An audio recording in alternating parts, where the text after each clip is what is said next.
Hello, everybody, and welcome to a Timeline Insights talk. This one's called How Your Past Shapes Your Life Today. I'm really excited that so many of you are interested in Timeline. The other day, someone said to me about the how sort of we have so little time and that there are so many demands on our time. And so we try and do things like time management and stuff, but really it's about prioritizing. And I don't think there's any greater priority than your happiness. So thank you for finding the time today to be with us. Now, I'm planning this talk's going to be about an hour. So of that, I'll talk for about 30 minutes and then sort of let you guys speak and with your questions, your comments, and then we can continue the conversation that way. And I think that's going to be quite a rich way of going deeper with Timeline. Now, to that end, we have the wonderful Molly, who's given up some of her Saturday to be with us today and to oversee all this. Molly, could you explain to people, if they're not sure, people like me who aren't very technically proficient, how do you actually put a question into Zoom? Could you just explain that to people?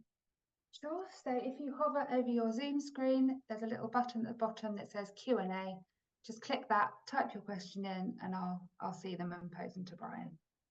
Great. So after about half an hour, we'll move on to, it doesn't have to be questions, it could be comments, observations, whatever. So we can just go a little bit deeper with Timelight that way. But I'll start by talking a little bit about Timelight and how it all came about. And I suppose the first question is the most primary question that all of us have. Does life have a purpose? Is there a point to life? Well, I suppose you could argue that's an unanswerable. But even the most die-hard Darwinian would accept, I think, that the purpose of life is at the very least to be happy. And it's pretty hard to sort of hold the position that life should be unhappy. So I think we can all agree life at least should be happy. And, unless, of course, you're a follower of the great Norse god Odtan. Odtan, you must have heard of him, surely. Odtan, one damn thing after another. That's Odtan. And I think the natural state of us all, especially when we're children, is happiness. We are happy individuals. We're happy children in the main, until, of course, we're not. So what changes? Why do we cease to be so happy? And so that happiness to us becomes almost a bit like the English weather. It's sunny and then a cloud comes over and then it gets all a bit obscured. So often our lives are, so-so, and we jog along, but it's profound and great happiness and continuous happiness usually is beyond us somehow. And of course, for some of us, it is worse than that. It's not just being a mundane life, it is also being a desperately unhappy life. And that's people who are suffering from depression, anxiety, and the rest. And I certainly was in that boat. I suffered from chronic depression for about 10 years. So that's what we're going to start with, in fact, because that was the start of that was the genesis of Timelight, was my own story. So I'm going to relate a bit of that to you now. Not that it's a particularly tragic story, but it's my story and explains how Timelight started. So anyway, I was, I suppose, the bargaining chip to my father's second marriage. He'd had two sons with his first wife, who he divorced after she had an affair. And in those days, a long time ago now, a woman who had an affair was considered a scarlet woman and someone who was incapable of being a good mother. So my father had access or got full custody of the children, my two stepbrothers. And my father didn't particularly want to have them, but he did want his wife to have them. So they were farmed out to my grandmother until such point she said, well, you have to take care of them yourself now. So at which point he needed to find a wife, which was my wonderful mum. And I was the bargaining chip, as I say, and I came out of that relationship. But it's quite clear from the outset my father didn't really want to have another child, and he certainly didn't seem to want to have me. And I think I was about 2 or so, and we were in the park, and I picked up a piece of paper. And my father said, I'll put it into the recycling receptacle, you see, which is just exactly how you speak to a 2-year-old. And I didn't know what to do. I just stood there holding this piece of paper, and he just screamed at me. I told you, you were just really so stupid. And that was the last verbal communication I had with my father until I was 8. In between times, from 2 to 8, he whistled.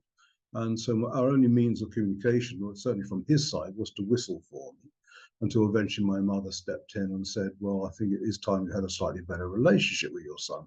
But it had done enormous amount of harm to me, as you can imagine. Now, I developed a thing called the Troublesome 20, and it's to help people chart where they are and some characteristics, personality issues, and stuff like that. As I say, there are 20 of them. And I was recording about 7. And I'll just quickly read out. It gives you a flavor of 2 of the Troublesome 20. But this is where I was at around about the age of 18 or 20. So the first one was, I had an oversized reaction to reasonable adult challenges or questions. So I just blew up over any challenge at all. I suppressed my emotions. I self-sabotaged, and I did. I held myself back. I didn't feel I was good enough for a job, didn't apply, and things like that. And as I'm saying these different things, do reflect on your own life and whether any of this resonates with you. Do you have some of these characteristics? I couldn't find joy in the everyday, and that was certainly true, because that was certainly true of the depression. I really couldn't find any joy at all in little things of life. I couldn't love or feel love, and I think that was the most tragic legacy of trauma, that a traumatized person cannot feel love or love. And if you are that way, I do listen this out. It's very important. And I had low self-confidence, of course. And then I had a hair trigger anger, and that was a really important point, because by the time I'd met Lynn, I was still flaring up a lot, and a lot of these issues were still ongoing for me. And this hair trigger anger could easily have ended our relationship. It was pretty bad. And fortunately, Lynn recognized that, well, this isn't really Brian speaking. This is something from his past that was speaking. And so she lived with it. She tolerated it for a while until I decided I couldn't tolerate it any longer myself and trying to sort it out. So here was me with these 7 personality issues. I also had depression, which is actually not on the list itself. So let's sideswipe here a bit. In 1997, researchers from the Kaiser Permanente put together a list of 18 ACEs, as they call them, which is adverse childhood events. And we're not talking trauma necessarily. These are adverse childhood events, things that happened to you as a child. And they range from, quite slight things like, your parents weren't at home when you got back from school, ranging all the way through to violence to your mother, or potential of violence. You lived in a violent environment. I certainly did. Right the way through to sexual improprieties, rape, incest, all the rest of it, to your parents or having alcohol issues and divorcing. And what the Kaiser Permanente researchers discovered was that people who had suffered 6 or more of these problems were likely to die 20 years earlier than someone who had 1 or 2 of these problems. These ACEs also predicted the chances of you developing a lot of chronic health problems, from diabetes, arthritis, and the like. And in the main, you were 4 times more likely to develop these problems. And you think, well, why should this actually be? Why should it be that I was suffering all these conditions, these 7 of the 20, troublesome 20? Why is it that people who have suffered these ACEs die 20 years earlier than anybody else. And no one's actually come up with an answer to that other than recognizing the physical changes that happen to traumatized people. And for example, the amygdala, which is the frontal part of the brain, changes shape in the traumatized person. And then there is the biochemical processes change also in traumatized people. But what's driving that? What could possibly cause your brain to change shape? From some experience, you whatever it is, you lived in a violent environment when you were a child, and here you are 40 years later, and your brain is slightly different from everybody else's. It's a physical change, and it sort of doesn't sort of make a lot of sense. And it didn't make sense to me either, really. And in fact, what was interesting to me, and I think it's also true of a lot of people who've gone through these experiences as a kid, and I don't like to use the term trauma because I think it's a clinical expression and people have immediate impositions on what that word means. And I think they think of war zones and all the rest of it. And so I don't use the term, but let's stick with it for the time being. I don't think traumatized people feel they've been traumatized. And I certainly didn't, and nor did I make any connection at all with my depression, my inability to get a better job or anything else. I did not make that connection at all. It was just seen as something I was going through. And then a few clues presented themselves to me, and I think this started the whole process of what became Time Light. The first was my father's death.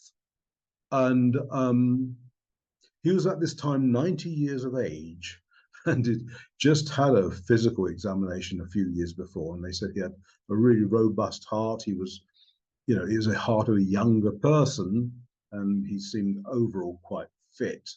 But here he was the day I went to see him in bed, and he was saying he'd really had enough of being alive. I said, what do you mean you've had enough? And he just said, I've had enough. I've had enough of life, if you like. And I just put that down to one of Dad's little ways. But 3 days later, my mum phoned and said, Dad has died. And he really had died of having had too much. Too much of what? Too much of life. Too much of, I don't know, disappointment, of carrying a burden. And yeah, so that was significant. But then from that, it all came together one afternoon when I was alone in the house, and I picked up a book from Lynn's library, and it was a book about ghosts. And I don't particularly have any great interest in ghosts, but for some reason, I picked it off the shelf. And it was quite revelatory because it was written by a Canadian academic called Ian Stevens. And he had almost risked his entire chair and grant money on pursuing this research. And it was not a popular area, but he pursued it because he thought it was important. He thought it had meaning. Anyway, so he did this research into ghosts and tracked down all these people around the place who said they'd had visitations of ghosts. And almost to a man and woman, the stories were all about unfinished business. And it was, some stories were actually quite funny, but most were just quite interesting because the ghosts knew about things that they didn't, like hidden cabinets, hidden drawers, where some vital piece of paper had been hidden. And lo and behold, there indeed it was. But it was very much a sense of unfinished business, and it was an unfinished business that carried on beyond the body.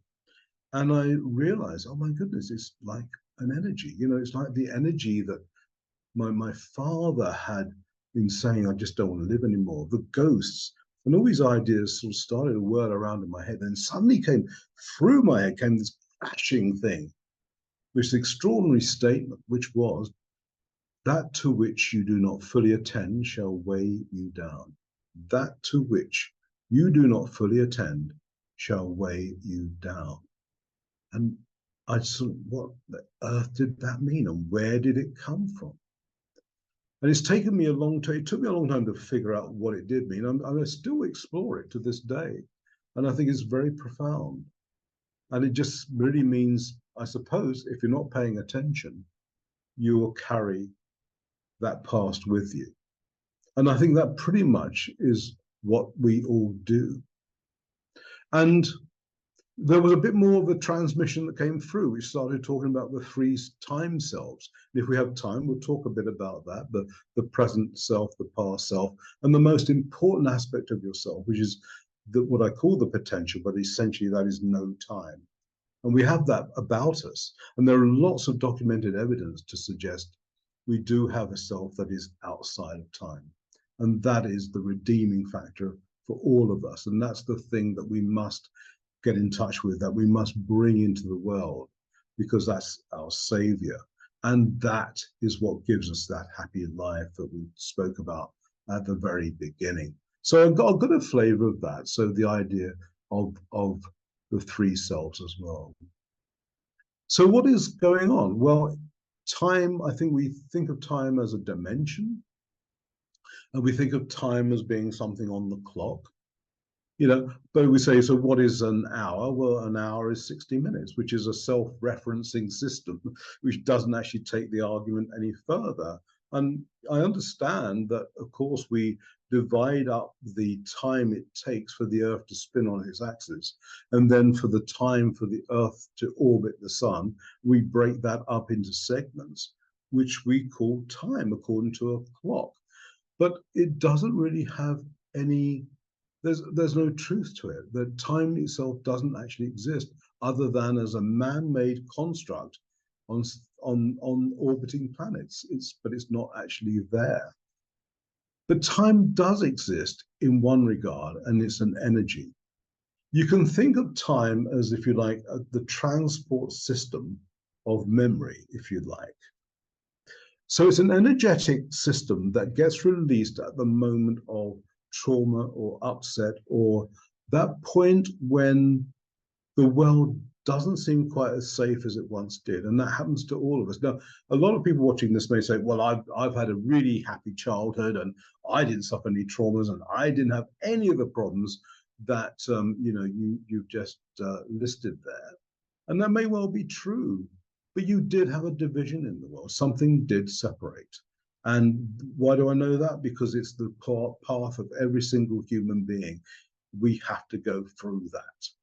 And that's what happens to everyone. There is a division. And at that moment of division, the energy of time is created. And that energy of time will then create and carry through all these issues and problems.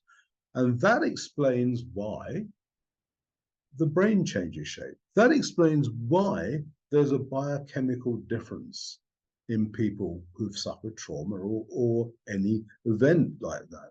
That is why I recorded 7 of the 20 troublesome 20. It explains all of that, but because it is an energy. Now, this is very profound and important to understand, because it then changes the whole dynamic of problems in your life. Because we live under the assumption that we are somehow this central decision-making agent. And you know what? We're not. We are lived through by the energy of time itself. So rather than me having depression, so there's me as a central agent having depression, which almost suggests, therefore, I have chosen it, because if I'm an agent who makes choices, then I guess I must have chosen to have depression, which is obviously nonsense. But it was the energy of the depression itself that created the me that had the depression. Now, that sounds a bit odd to begin with, but think about it, and think about your own life, and if that sort of makes sense. It's also the heart of all sorts of other issues too, like addiction, of depression, of how you think the world works, of how you see yourself in that world. The whole thing is actually paced out by this energy of time itself. It's something I think that has been missed by by by all of psychology. And I think it's absolutely central. And I think it's central to the human condition for it to understand who we are and what we do. And it's, I was reading the other day, I don't know, most of you probably are in Britain and have probably heard of a writer and broadcaster called Richard Osman. Now, he wrote the Thursday Murder Club stories and all the rest of it. And anyway, if you're not from Britain, you've never heard of him. Well, he is a well-known and very best-selling writer of crime fiction, who also is a TV personality. Anyway, he was on a podcast just the other day. I mean, I think it's just quite telling, and it demonstrates my point. He said that at the age of 9, he'd been quite a happy childhood, and until one day, his father brought everyone into the living room to announce that he was having an affair with another woman and that he was leaving the family home, and he did. And that was it. And suddenly Richard's life from being happy was just torn apart by the sudden departure of his father.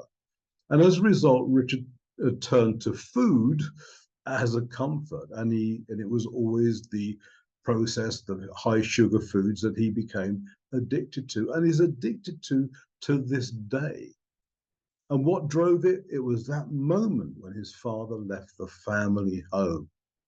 It was the energy of that still drives him to this day to reach out for processed food, fast food. And he says, as a result, I have weight problems, I have all sorts of issues and all the rest of it, and I just can't overcome it. So that's one example, and it's the example of the energy creating patterns in our lives. Now, if you look very closely at your life, you'll see patterns in the family dynamic. And what is really interesting, if you can find this out, is patterns going back in the generations. Now, we all talk about genetics and DNA, but supposing that actually a lot of this genetics is actually a memory that comes through. I'm aware of people from previous generations who had gambling problems, and it reappears in the family dynamic of the current family who have gambling problems, and so on and so forth. And it goes on down to the sons who have gambling problems. And you can say, well, they're just imitating the family dynamic, which is possibly true, except for the previous generations about whom you knew very little also had the same issues. Because to understand this in the whole is to realize that everything is energy. Everything is an energetic system. And when you see it that way, then all of a sudden, oh, maybe that is possible. Maybe it is the energy of the generations passing through.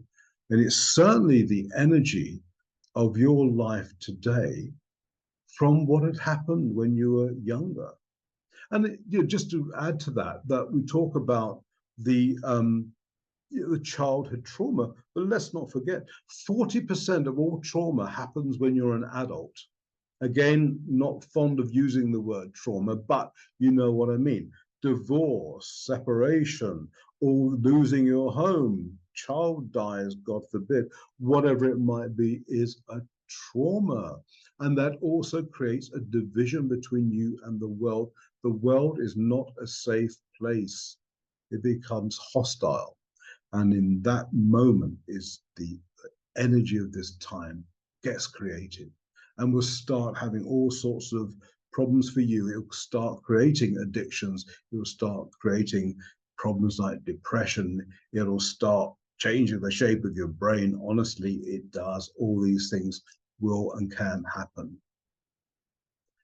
But it is something, as I said, every human being must go through. It is the nature of being a human being that we must understand time and pass through it. It's what we all have to do, or we don't. Of course, most people don't. And like my father, he never overcame time, and he died from time because he'd had enough. And so I think that's always the challenge. But now you know something. Now, I mentioned at the beginning about the troublesome 20. And as I say, I mentioned 7 of them. And I think most of us will have some of these issues, and we'll try and seek help or counseling, or we might decide to pretend they're not there, or we might try and drown them in some addiction, whether it's alcohol or drugs or goodness knows what else.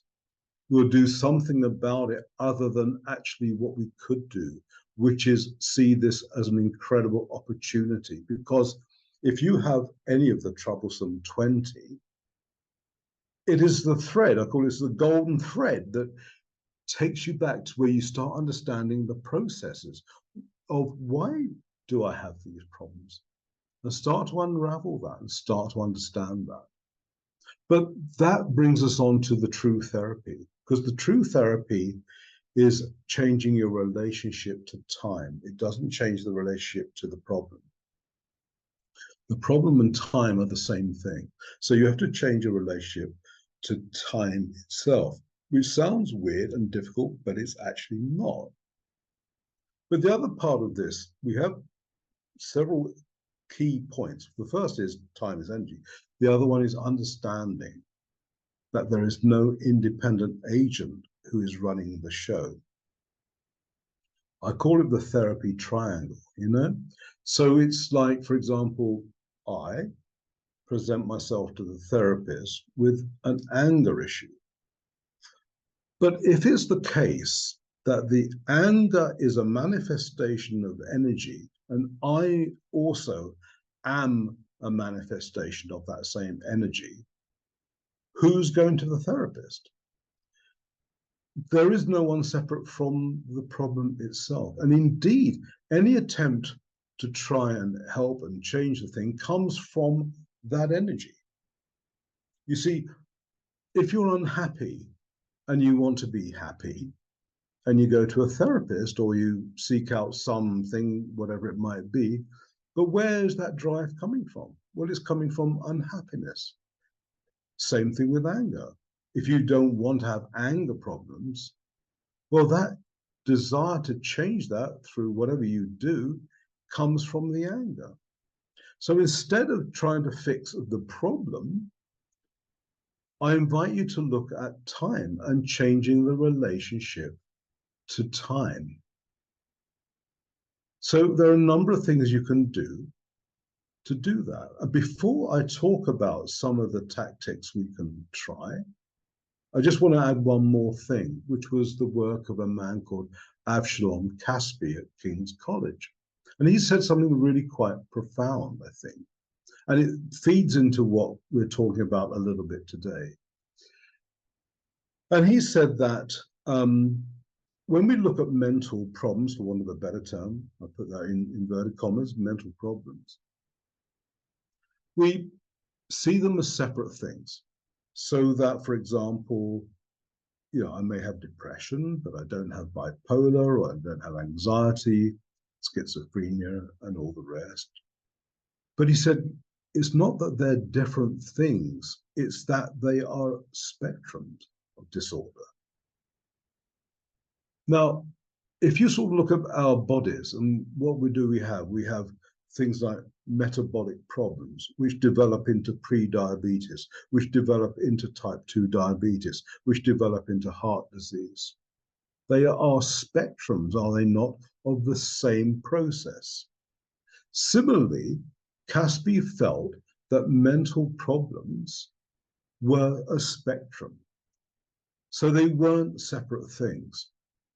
A quick aside, well, why do we think they are separate things? Well, we think they're separate things because psychiatry really got into bed with the drugs industry, and which the drugs industry were looking for separate problems so they can create separate drugs.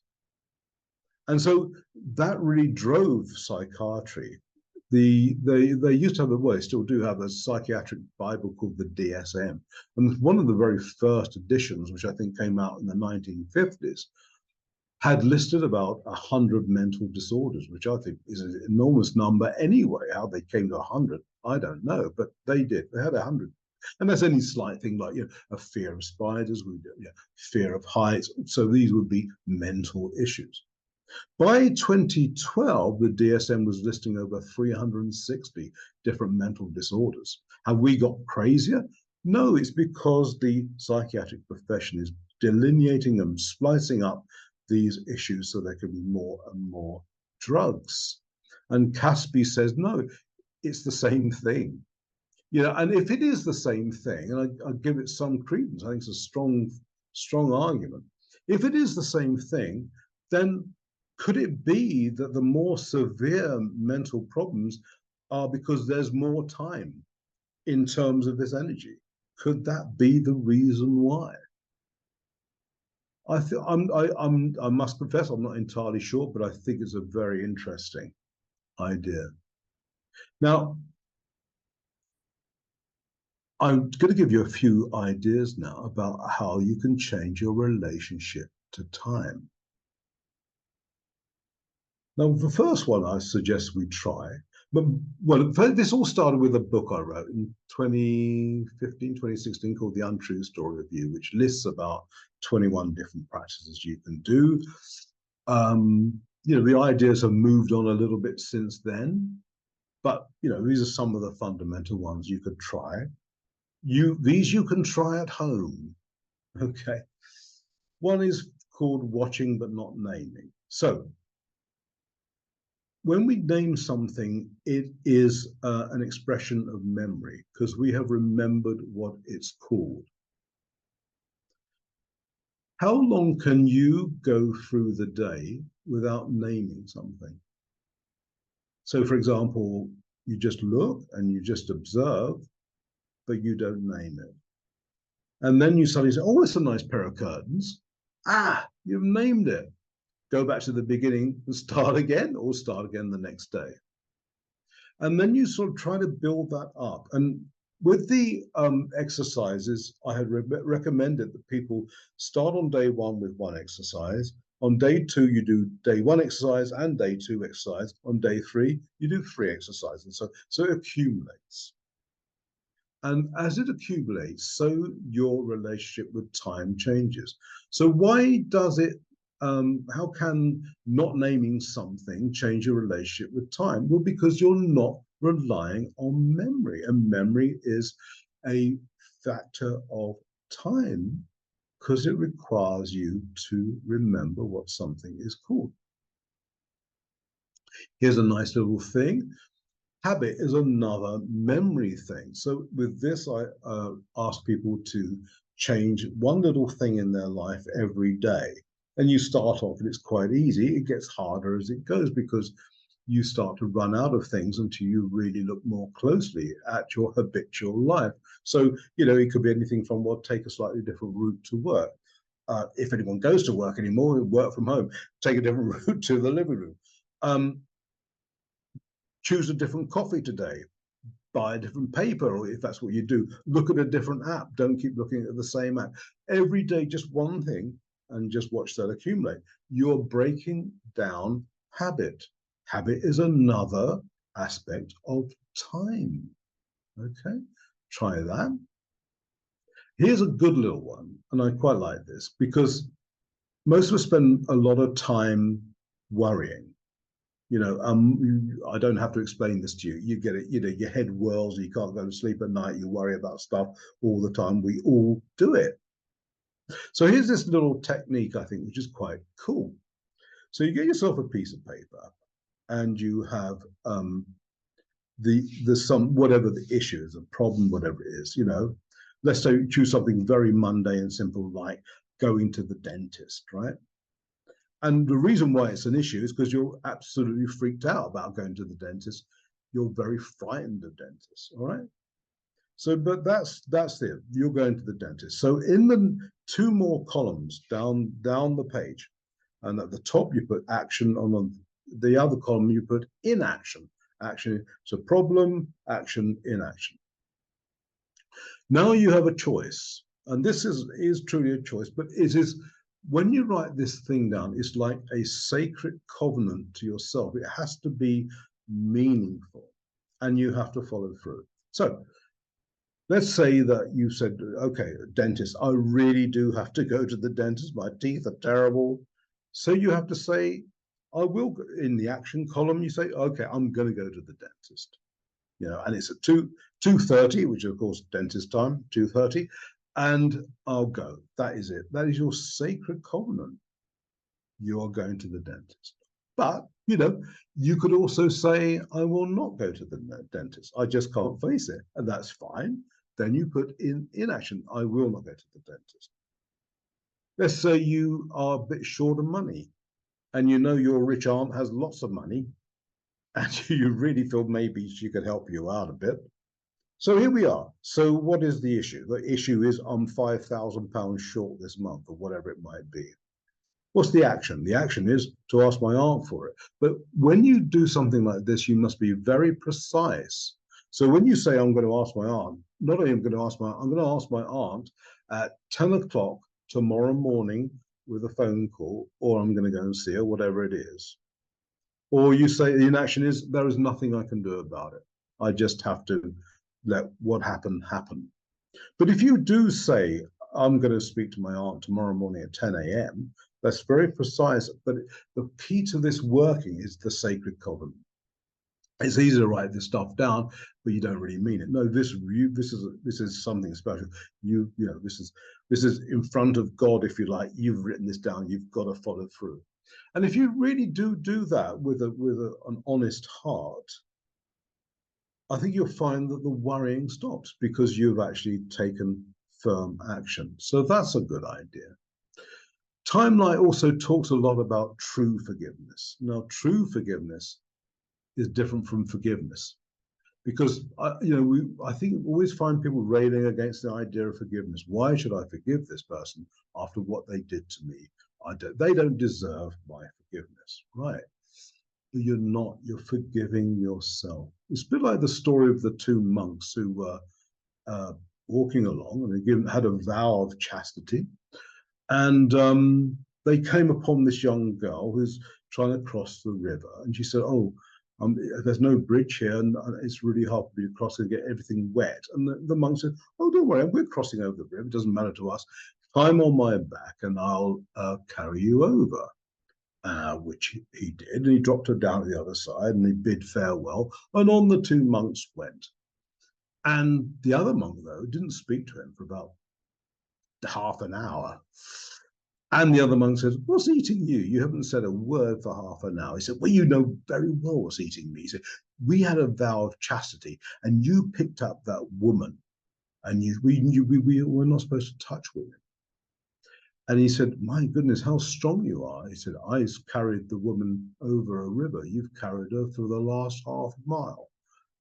And I think that's what true forgiveness is. It is forgiving yourself for carrying the weight, the burden of what someone did to you.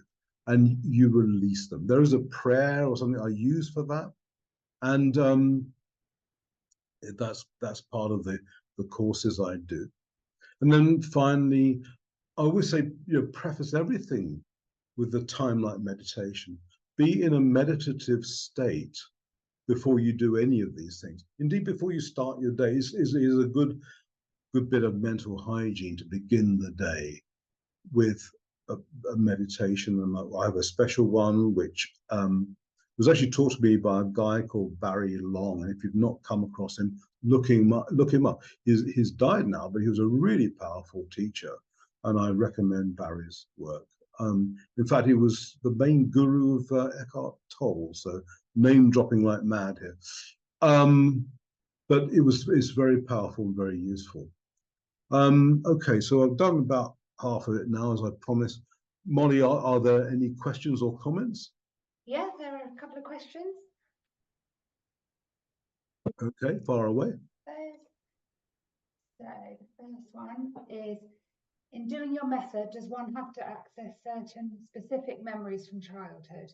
I seem to just have a lot of generalized feelings of fear, sadness, loneliness, and confusion, rather than specific instances. Yeah. So it's not about memorizing or remembering the problem.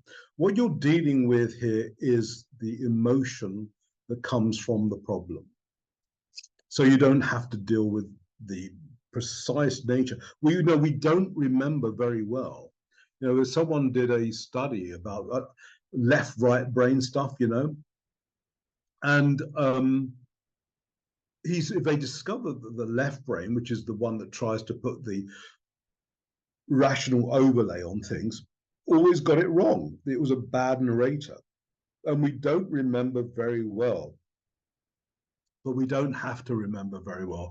I don't remember or did remember everything that happened to me in my childhood, but I was left with the residue. I was left with the emotional extract of that. And that's what we're dealing with. So you don't have to remember, but you know what you are. You know you're anxious. You know you're frightened of the world, of other people, you know, and the world is hostile to you. That's what we're dealing with. What happens is the emotion is the very first characteristic, if you like, of the energy. And then from there, it becomes a thought. So the thought is quite a long way down the road from the emotion, but then we think. So, but you want to get to the emotion, and that you don't need to have a precise memory of that in order to deal with it. Okay. The next one, if time is an energy created by trauma, what do moments of joy create? Is this why time is so elastic?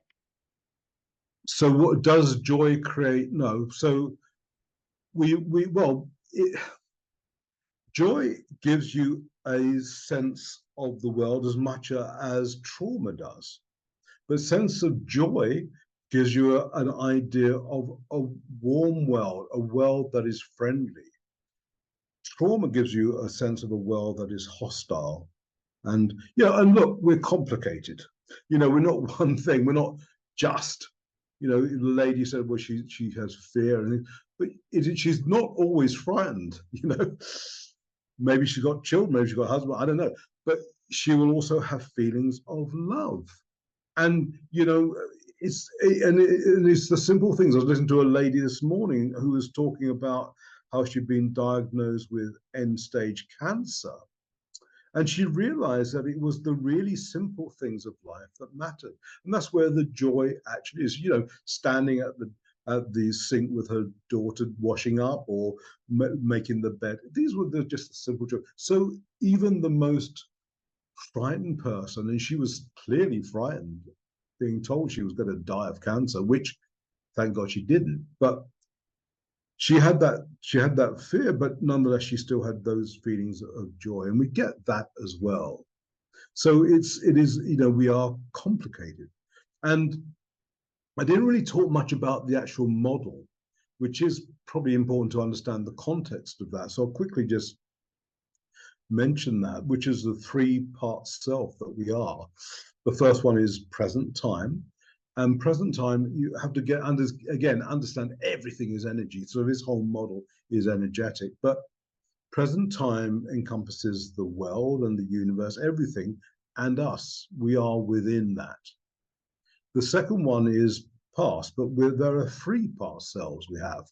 The first is psychological, and that's pretty much the one we've been talking about for this last 40 minutes or so.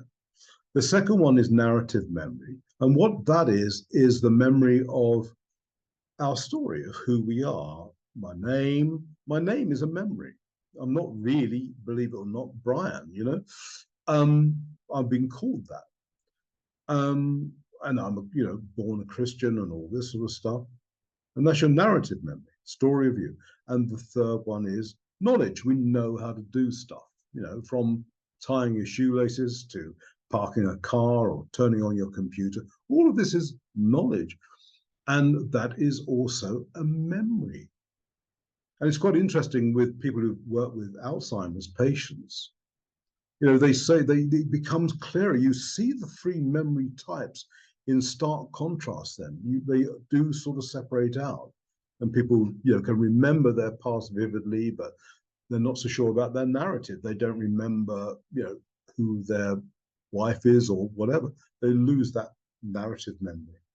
And so on and so forth. And just as an aside, I'll just say that, it is the fusion of two memories, which is the memory, the narrative, and the psychological memory, the memory of hurts, coupled with the memory of who you are and so forth, which is the home of conflict. And that's the home of war. And it's all as a result of memory. People go to war to satisfy the psychological memory. So they like war. People like to go to war. Surprisingly, you think they wouldn't, but people like to go to war to satisfy that. But essentially, war is an act of memory. They are not present. When we are present, all I do is see you. I just look in your eyes. I see you as a fellow human being, and there's no conflict there. But unfortunately, with these conflicts we're seeing around the world at the moment, it's memory. It's all memory. Okay, any other questions? Yeah. Would you say time is also related to being in the physical world and not the spiritual world? For example, time relates to the earth going around the sun, both being physical. Yeah, so time, yeah, that's correct. I mean, I don't know how deep you guys want to go here. I was going to keep it a bit light, but because the other aspect of ourselves is no time, is the potential. I call it the potential because it starts with P, goes nicely with present and past. People give it all sorts of names. You can call it the soul, the Atman, all sorts of words that various religions give this thing, this element of us. And this is the true self. This is, we have two purposes in life. One is, if you leave aside, we should be happy, but that comes down the road. But we start by the fundamental purpose is to understand time and the processes of time. That's the fundamental challenge we face. Having overcome that, our purpose in life is to bring no time into the world. And you can call no time God if you wish. Purpose of every human being is to bring God into the world. That's really why we're here. But we can only do that once we've overcome time. So only when you've overcome time is no time possible. And yet, having done that, we still live with time. I mean, I still have memories of my father doing what he did to me, and but it has no effect on me. It has no power. There is no energy, but there is still a memory. I do remember. So you're right. So time is an aspect of the world in that sense, but we are creatures of heaven, and our true nature is no time. Okay. Any other questions? Yeah. What is the light aspect of time light? Is it just the light of awareness on time? No, people get confused about that. And Americans say, oh, light, L-I-T-E, as if it's a Coca-Cola drink. No, light as in it's not heavy. Again, I didn't really fully explain this, but when, my father died and people have had too much of life, I say they have become time heavy. There has been too much time. And instead of trauma, I don't use that term because I think, as I said, it's got this, connotation with war zones and what have you. So I use instead the term called time heavy experience. It is the beginning of time. So it's an accumulation of time. So time light in terms of it's not heavy any longer. I'm light of time, but it's not light as opposed to dark. It's light as opposed to heavy. Okay. How does time affect the failure or success with manifesting a core heart desire or with clarity of purpose? How does time do what? Sorry? How does time affect the failure or success with manifesting your heart desire or with clarity of purpose? Well, it depends where it's coming from. If going back to my 3-part model, where does this desire come from? That's the first thing you need to ask yourself, because desires can come from all over the place. If you say your heart's desire, well, one would hope that comes from the potential center. And so to bring that into the world, time has to be light for you to do that, because otherwise, if it isn't, you're living the past. You're bringing the past into the world, and you're not bringing your true self, your whatever it is you feel you were brought on earth to do, your gift to the world, cannot come through if you're living the past. So that's the function of that. This whole exercise is to free you up so that the potential expresses itself in the world. You know, and the gift that you bring to the world can be many, many things. But fundamentally, it's love, isn't it? Whatever we do, whether we paint or dance or make cakes or be a good parent, ultimately it's called love. And that's really what we do. And what is love? Love is the law of unity. You know, the opposite of love is not hate. The opposite of love is separation. So love is unity. And that's what we bring into the world. And we bring our love into the world. And that love will express itself in many ways, as I say, whether it's painting or whatever, writing, who knows. But you have to be free of the past in order to do that. So I'm not sure, does that answer the question? I don't know. Any more? Yeah. Can you speak how the masculine and feminine fit into this idea of time, heavy / light experiences?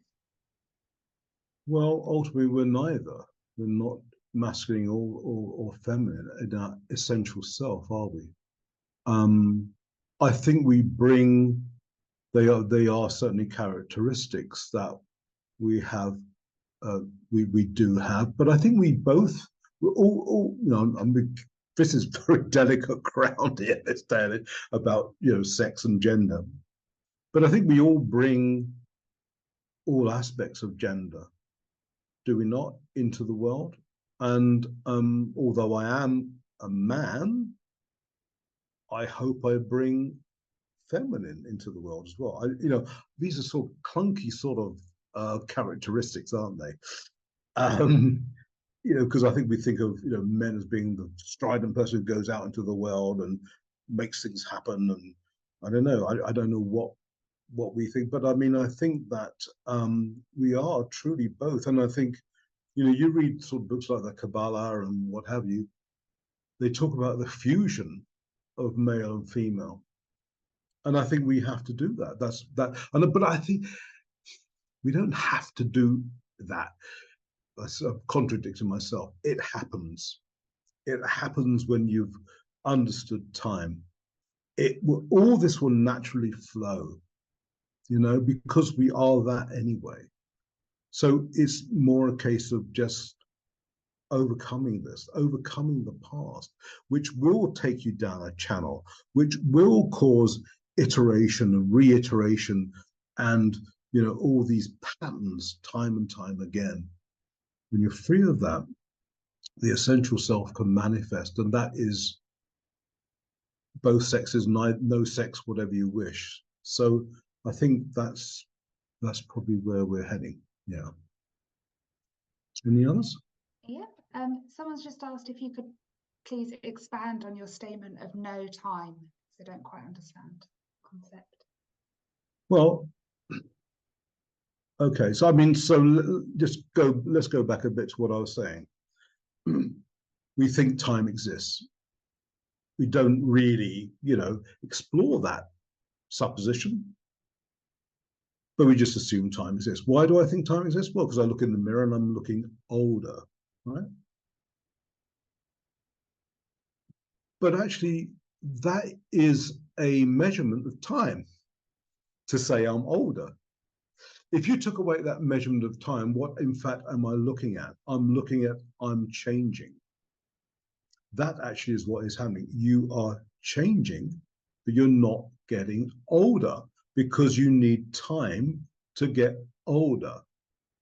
So what I mean by no time is that time is an illusion. Anyway, it's an illusion, but it seems real to us because of memory. And what is memory? Memory is the manifestation of the energy of when the world split from us, when it ceased to be a safe place. You know, when you're very, very small and you have your mother's love and all this, the world is a very safe place. And indeed, you know, with most babies, they do not differentiate between themselves and their mother. And that split starts to happen, you know, when you're 2, 3, 4, whatever it might be. So at that moment, the energy of time gets created. And at that moment, you also believe time is real. But it's not. There, if you read people like Ravello, who's a very good physicist, who said that time is an illusion, there is no equation, no mathematical proof of time in the universe. And time is not a dimension. And time only exists as an emotional memory, as an energy. So if that's the case, then what's left? Well, what's left is no time. And we get glimpses of it all the time. Sorry to use the term time, you can't escape it, right? But you get glimpses of it all the time because, for example, we have all experienced times when we either were outside of space or outside of time. And that's done through the easiest one to see is dreams. I don't know if any of you have had precognitive dreams where you've predicted the future. I certainly have. And it's not uncommon. And indeed, back in the 1920s, a man called Professor Dunne, D-U-N-N-E, did a book called An Experiment in Time when he demonstrated just that.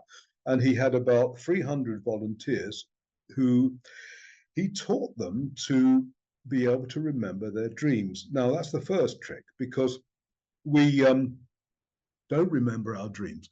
But he said, when you start, it's hard to begin with, but he had put a notepad by the side of your bed. And what is the first thought that's in your mind when you wake up? And try and start tracing that back. It was hard for people to begin with. But eventually they did get the knack, and slowly they started to follow the thread all the way back to what the dream was predicting. And very often they were getting it right. I mean, there was lots of stories about that, about 9/11, it's about Titanic, all these major catastrophes. A lot of people dream them. That's an example of an experience outside of time where we've seen the future, if you will. And we've done the same thing with telepathy, with remote viewing. These are aspects of ourselves outside of space. That also happens. These are all been verified and demonstrated as being a factual thing. And I think increasingly now there's a whole body of evidence that demonstrates that near-death experience is real. And there's one doctor who's put together a database. At the time, it was about 1,500 cases, all verified, of people who had out-of-body experiences, which means that they were dead on the operating table. And it's because of modern medicine's ability to revive us that people are coming back with these stories. Before they just died, but they were actually revived and were telling tales. And some of them are impossible.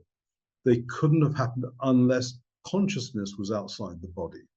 And so again, this is another example. And to me, these are examples of no time. So I don't know if that makes it any clearer. I mean, it's, as the philosopher says, it's counterintuitive. You think, well, that it just doesn't seem right because we're so brought up, we so naturally assume that time is something real, and mainly because we look in the mirror, but it really isn't so. So I don't know whether that answers your question, but to dwell on it. I mean, this is being recorded, so it's worth going through it again, looking at it again, thinking about it, and what you will, because it sometimes takes a little while to sink in. But yeah, okay. Any more questions, Molly? Yep. How did you suddenly become free, or did it take years?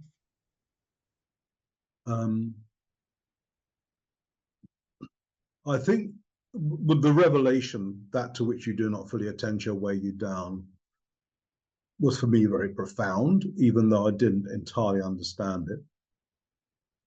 But it was like a releasing statement for me. But then I still had work to do. And I really worked this through for several years because, this is pretty ingrained, and it's not necessarily just a click of the finger. It's a gradual process of deepening as we go. And it's interesting because this happened to me, some years ago, and it's taken me a lot of time, again, sorry to use the term, to feel like I now own the material to talk to you about it. And I will say this as well, that although I am free of time and therefore I believe I'm a free person, that freedom comes at a price, and that price is vigilance. One has to be conscious because some of these things are like knee-jerk things that can still rise up, and you have to be conscious of them and be aware of them. But they have no effect if you do not attach to them. If there is no one who owns that emotion and that feeling that rises up, then it has nowhere to go. It seeks an owner, and it will create an owner if it can. And that's why people say, I have depression, when they don't. Depression has created a you. So, well, that is the price. You have to be vigilant. And that certainly is the case for me. Okay, any more questions? Yeah, someone's asked, what if you have too many instances of trauma to overcome? I've never come across that. Don't forget, we're dealing with the emotion of the trauma. It's not the trauma itself. And I've had workshops, people who've actually said they had suffered all 18. I suffered about, I don't know, 4 or 5 of them. But some people said they had suffered all 18. And that includes being raped by your father. It's pretty heavy. So they're left with this thing. They're left with this palpable energy afterwards. It's not the rape, it's the energy that you deal with. And it doesn't matter how many you've suffered, but it's so important to do is to understand those processes.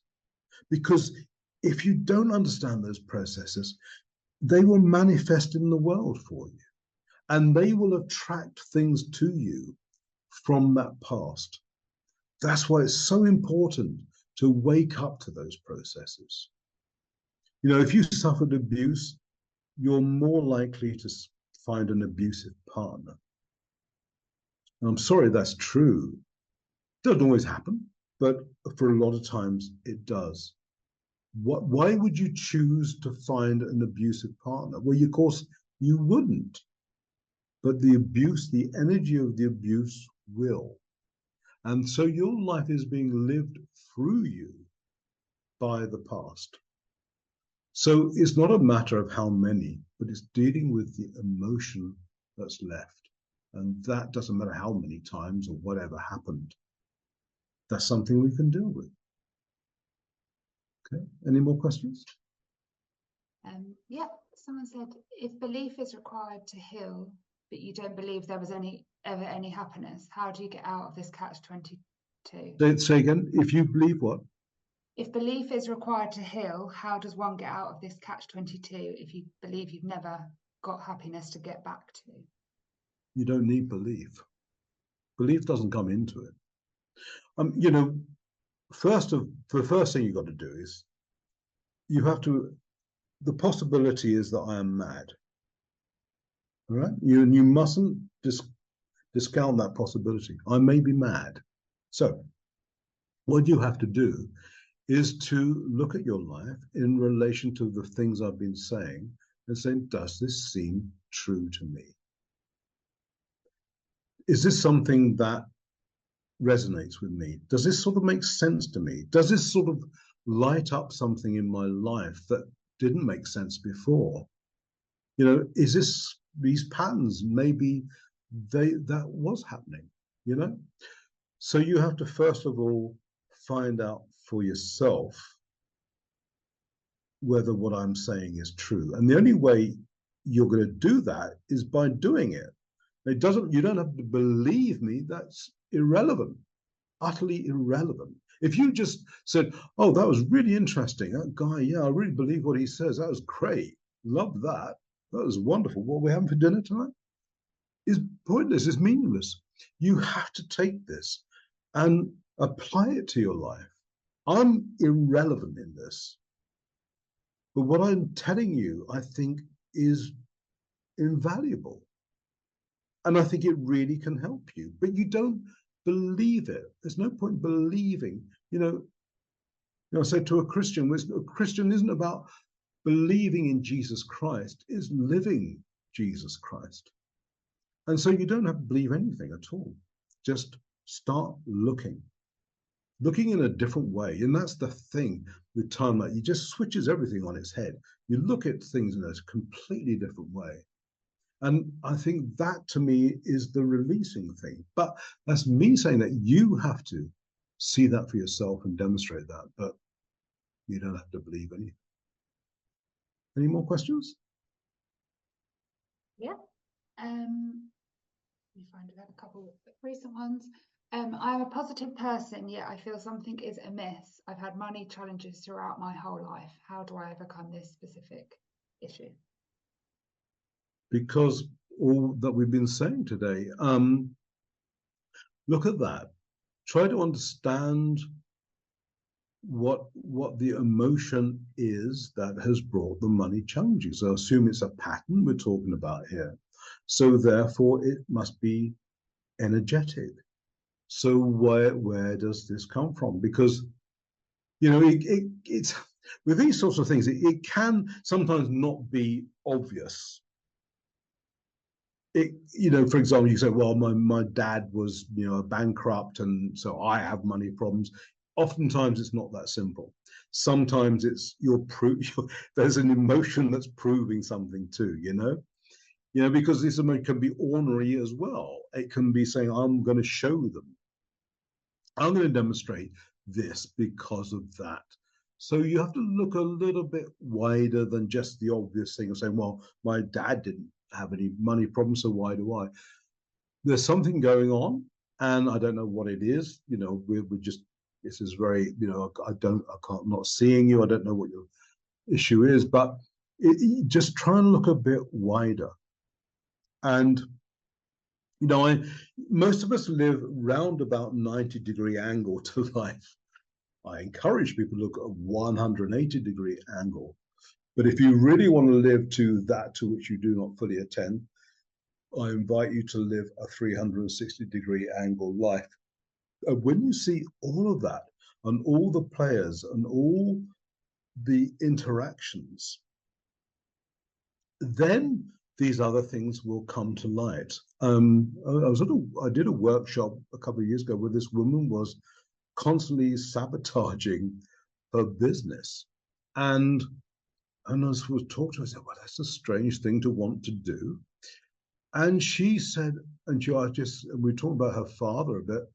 And I said, oh, it's your father. You're trying to demonstrate to your father that about something he has said or something you did, and that's what you're doing. So it's, as I say, it isn't always blindingly obvious, but there is that energy going on from someplace, and you just have to explore it a little bit. But it'll be there. It'll be there somewhere. But that's why you'd have money issues. Yeah. Any more? Yeah.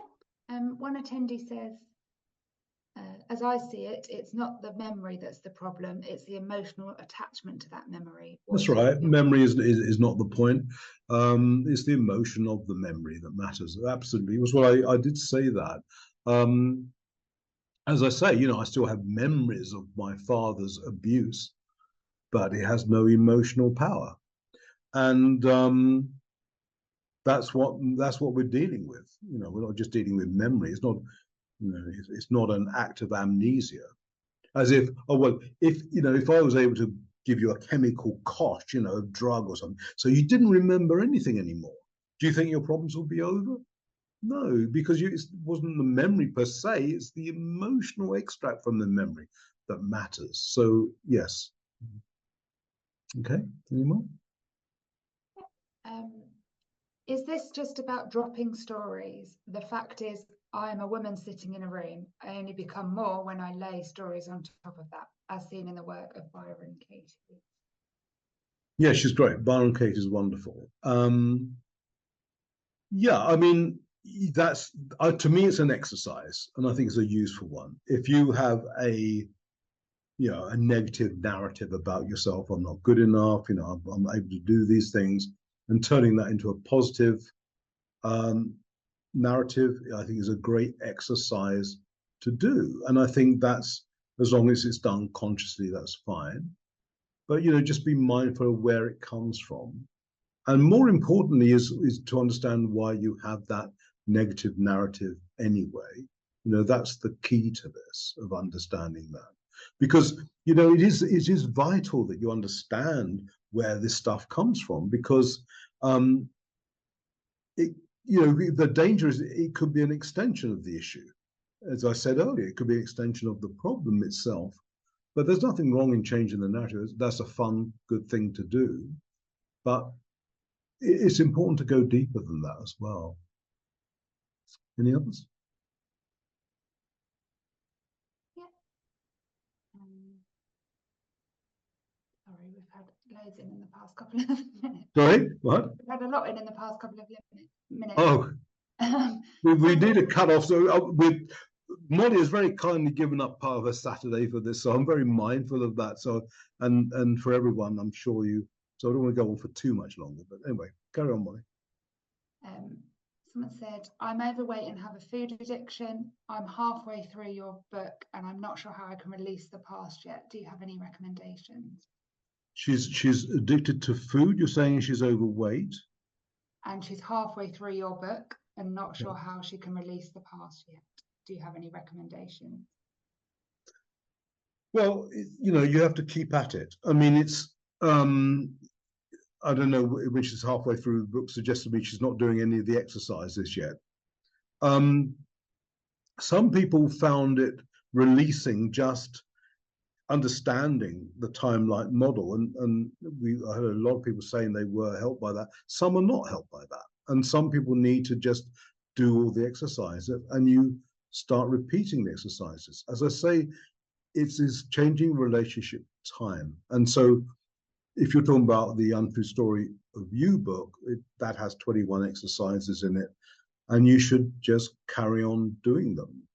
There's no, a lot of this is sort of beyond words in a way, but there is no shortcut until there's a shortcut, if that makes any sense. The woman said, did I heal in an instant? No, I didn't heal in an instant until I healed in an instant, but that took time, and then I was healed in an instant. And it's the same thing with this. And so you have to just be kind to yourself, be super kind to yourself. Understand that you are, this wonderful human being who suffered. And we have to suffer, unfortunately, but that is the process of being a human being, in order that we can move beyond just being that. And for some it comes quickly, for some it doesn't. And if it's taking more time, just be kind and patient, kind to yourself, and be patient with it, and just slowly become more mindful. I think it's a great disservice when people talk about Zen and its great moment of realization. It's a slight myth. I mean, it's gradual. You wouldn't want it to be anything other than gradual, actually.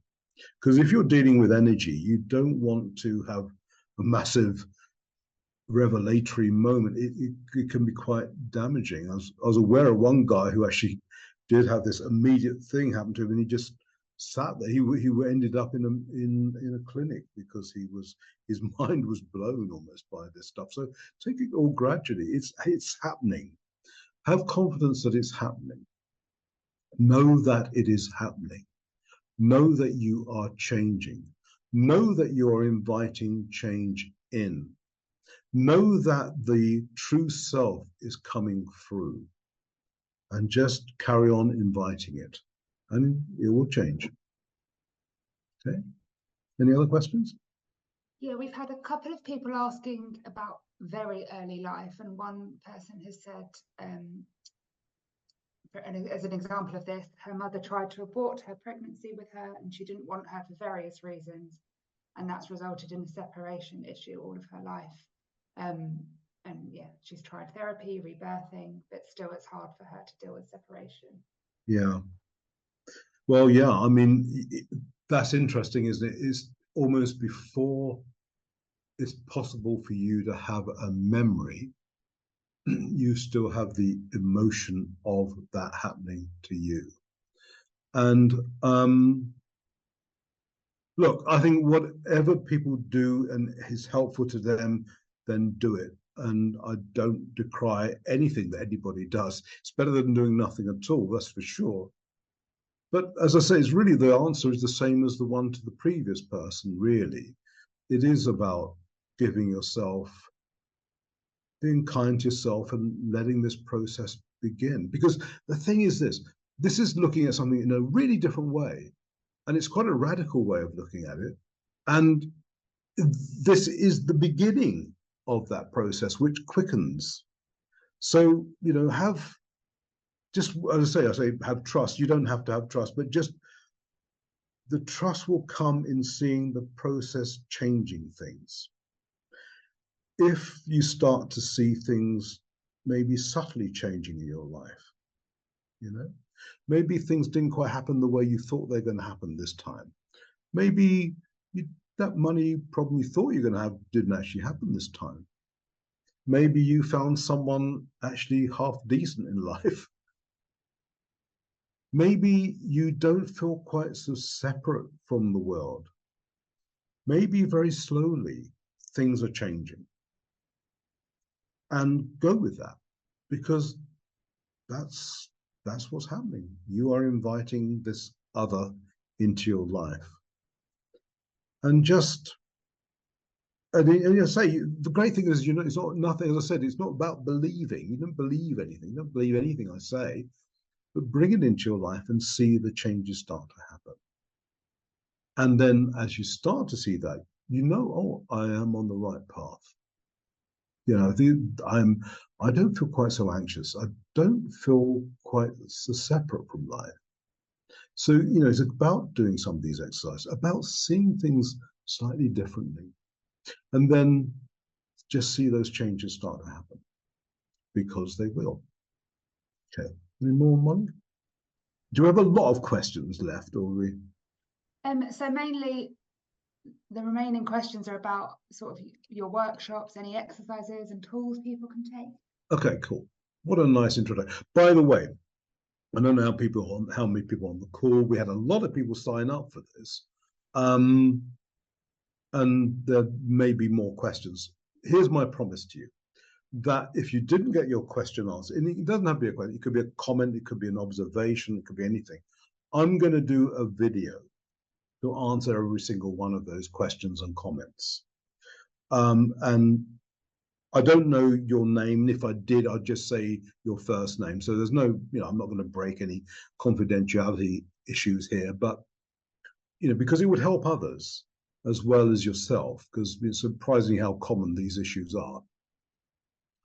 And I'm going to video those answers for you and for everyone, if that's okay. So don't feel like you've been left out if we didn't get to your question, because I will answer them, because I think I should. I felt like I was given something, and I think it's now my responsibility to bring it to you. Now, it's for you to accept it or reject it, that's up to you. But my part of the contract is to bring it to you. You do with it what you will, I don't mind. But, I mentioned we've done workshops, and it's true, I know I've helped thousands of people. And my work was also trialed in a German clinic. And they said, oh, we'll start by giving it to our toughest patients. I was like, gee, thanks a lot. But it was sort of helpful, but you know, I wasn't really that involved, so I'm not quite sure how far that went. But I have, you know, now recorded 2 courses, and each of them is 12 short videos. So every day, just do a videos and you know, take it on board and do things. And one's called Introduction, which is incredibly creative of me, call it an introduction because it's an introduction. And the second one is called Going Deeper. And they are available now on my website. And because you're such wonderful human beings who've been on this call, and here's the bit, the sales pitch. Molly said, you know, let's give them a bit of money off. So we are. We're good. So anyone who wants to take the courses, buy the courses, there's a 20% discount on them at the moment. It's going to last for 3 days. So it allows you to see it. And also those who are going to see this on repeat to take advantage of that. So I really want you to do this. Why do I charge? Because if I don't charge, you don't think it has any value. If I don't charge, I don't get the energy of money to do more stuff and to deepen the work, which I feel I need to do. So that's the reason why we charge, and I'm sorry for that, but there is a 20% discount right now, and that's good till Tuesday evening. And the code is just TimeLight20. TimeLight, one word, and 20. And I think Molly's going to provide links and all the rest so you can take advantage of that. But look, thank you so much for being with us today and for your interest in TimeLight. I hope it's helpful. I hope it becomes helpful. I hope today's been interesting, but I hope it actually is used in your life and is transformative in your life, because you know we're all on this journey together and we're all souls in the making. And we all have that purpose in life. And the fundamental purpose is to overcome time and then to bring no time into the world. And that's what we do. That's what we're supposed to do. And now we know that, well, we sort of have to do it. Sorry, guys, but there we are. Look, thank you all for watching. I'm sure you want to get on with your life and your dinners and goodness knows what else. But do think about it, what I've been saying. Do try it in your life, you know. Do take the courses if you can. But, you know, watch this. It's all recorded. Have another look and all the rest. I really want to thank Molly because she's been here stoically sort of helping us out this afternoon when she's meant to be having the day off. But here she is. And thank you for finding the time on your Saturday to be with us today. I really appreciate that. Thank you so much for honoring the work and being with us. So all I have to say is, may you all be time light. I'm Brian Hubbard, and I'll see you again soon. Thank you.